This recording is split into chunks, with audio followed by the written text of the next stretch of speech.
तो आज मैं आपको एक अनोखी रहस्यमय कहानी सुनाऊंगा। अगर आप चैनल पर नए हैं तो अभी सब्सक्राइब कर ले तथा कहानी पूरा देखें। अंत में एक अनोखा रहस्य छुपा है। धन्यवाद। तो सुनिए। बहुत पुरानी बात है। समुद्र के तट पर बसे एक गांव में सोम नाम का एक निर्धन मछुआरा रहता था। सोम के पास न तो बड़ी नाव थी और न ही जाल खरीदने का पैसे। वह हर सुबह किनारे पर बैठकर समुद्र की लहरों के साथ बहकर आने वाली लकड़ियों और कौड़ियों को इकट्ठा करता और उन्हें बेचकर अपना गुजारा करता था। गांव के लोग सोम का मजाक उड़ाते हुए कहते, सोम तू कैसा भक्त है। लोग समुद्र की गहराई में जाकर मोती ढूंढते हैं और तू किनारे पर बैठकर कचरा चुनता है।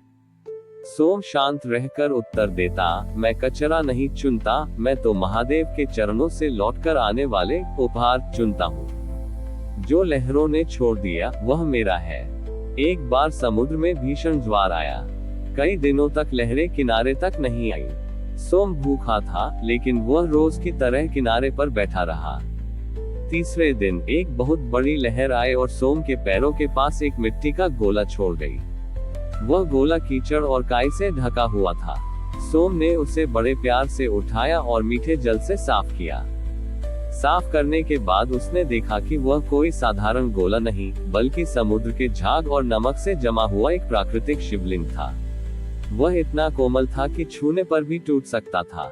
सोम ने उसे धूप में सुखाया और उसे अपने टूटे हुए झोपड़े के एक कोने में रख दिया। अजीब बात यह थी कि जैसे ही वह नमक का शिवलिंग झोपड़े में आया, सोम के जीवन में चमत्कार होने लगे। अब वह जब भी किनारे पर जाता, उसे कोई न कोई कीमती वस्तु मिल जाती। देखते ही देखते सोम अमीर हो गया।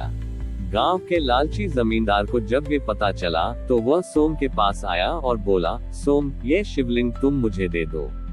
मैं इसके बदले तुम्हें एक विशाल सोने का मंदिर बनवा कर दूंगा। सोम ने मना कर दिया, महाराज, यह नमक का है, पर मेरा विश्वास इसमें शक्कर की तरह घुला हुआ है। मैं इसे नहीं छोड़ सकता। जमींदार ने बलपूर्वक वह शिवलिंग छीन लिया और उसे अपने महल के एक बड़े जलकुंड के बीचों बीच स्थापित कर दिया ताकि वह सबसे सुंदर दिखे। पर जैसे ही वह शिवलिंग जल के संपर्क में आया, वह घुलने लगा। जमींदार घबरा गया। उसने उसे बचाने की कोशिश की, पर कुछ ही पलों में वह पूरी तरह पानी में समा गया। शिवलिंग गायब हो चुका था। जमींदार ने सोम को बुलाया और डांटा, तेरा महादेव तो पानी में बह गया। वह झूठा था। सोम मुस्कुराया और जलकुंड के पास गया। उसने जल को स्पर्श किया और कहा, प्रभु, आप आकार में थे तो केवल मेरे झोपड़े में थे, अब आप निराकार होकर इस पूरे जल में समा गए हैं। जैसे ही सोम ने वह जल अपने सिर पर छिड़का, वह सारा जल अमृत के समान मीठा और सुगंधित हो गया। तभी आकाशवाणी हुई, ग्रेटर देन, हे मनुष्यों, शिव नमक की तरह हैं, जो संसार के सागर में अदृश्य होकर भी उसे अस्तित्व देते हैं। जो मुझे पत्थर में बांध कर रखना चाहता है, मैं उससे दूर हो जाता हूँ, और जो मुझे अपने भीतर खोल लेता है, मैं उसका अपना स्वरूप बन जाता हूँ। Greater than. सोम वापस किनारे पर चला गया। अब उसके पास न वह शिवलिंग था, न वह धन, पर उसकी आंखों में जो चमक थी, वह किसी भी रत्न से बढ़कर थी। उसे समझ आ गया था कि महादेव को बाहर पकड़ने की जरूरत नहीं है, वे तो रस बनकर कण कण में रमे हुए हैं। उस गांव में आज भी लोग समुद्र के जल की पूजा करते हैं, क्योंकि वे जानते हैं कि नमक का वह शिवलिंग अब हर लहर में मौजूद है। नमक के उस शिवलिंग के जल में विलीन होने के बाद सोम की कुटिया के पास का वह समुद्र तट एक पवित्र स्थान बन गया। लेकिन कहानी में एक नया मोड़ तब आया जब उस राज्य का नौसेना प्रमुख रत्नाकर वहां पहुंचा। रत्नाकर को समुद्र की शक्ति पर बहुत घमंड था। उसने सुना था कि एक मछुआरे का नमक वाला महादेव जल में घुल गया है और अब वह जल चमत्कारी हो गया है। रत्नाकर ने अपनी विशाल नौकाएं तट पर खड़ी की और घोषणा की, यदि महादेव इस जल में समाये हैं, तो वे मेरे जहाजों को रास्ता क्यों नहीं देते। मैं सुदूर देशों को जीतने जा रहा हूँ और मुझे इन लहरों की शांति नहीं, बल्कि इनकी प्रचंड शक्ति चाहिए। उसने समुद्र के उस मीठे और सुगंधित जल में अपने युद्धक जहाजों का कचरा और तेल बहाना शुरू कर दिया। उसने सोम से कहा, सोम, तुम्हारा महादेव यदि इस जल में है, तो वह मेरे इन शक्तिशाली जहाजों को रोककर दिखाए। सोम शांत भाव से किनारे पर बैठा रहा। उसने केवल इतना कहा, सेनापति, नमक जल को स्वाद देता है, पर यदि आप जल को ही प्रदूषित कर देंगे तो स्वाद और अस्तित्व दोनों खो देंगे। महादेव सहज हैं, उन्हें चुनौती न दे। रत्नाकर नहीं माना और अपनी सेना लेकर गहरे समुद्र में निकल गया। लेकिन जैसे ही वे बीच समुद्र में पहुंचे, अचानक हवाएं रुक गई। समुद्र का जल एकदम स्थिर हो गया, जैसे कांच का कोई विशाल फर्श हो।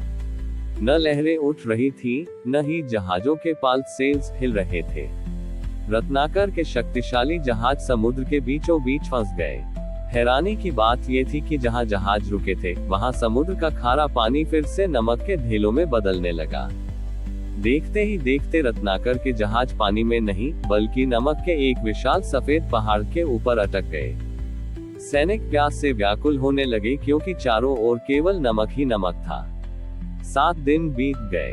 रत्नाकर का अहंकार भूख और प्यास से टूट गया। उसने महसूस किया कि वह समुद्र का स्वामी नहीं, बल्कि उसकी दया पर टिका एक तिनका है। उसने मन ही मन महादेव को पुकारा, प्रभु, मैं समझ गया, आप सूक्ष्म होकर भी सबसे विराट हैं। मुझे क्षमा करें। उद्धरण चिन्ह। जैसे ही उसने क्षमा मांगी, उसे सोम की आवाज लहरों के संगीत में सुनाई दी, सेनापति, नमक को फिर से घुलने के लिए आंसुओं की नमी चाहिए।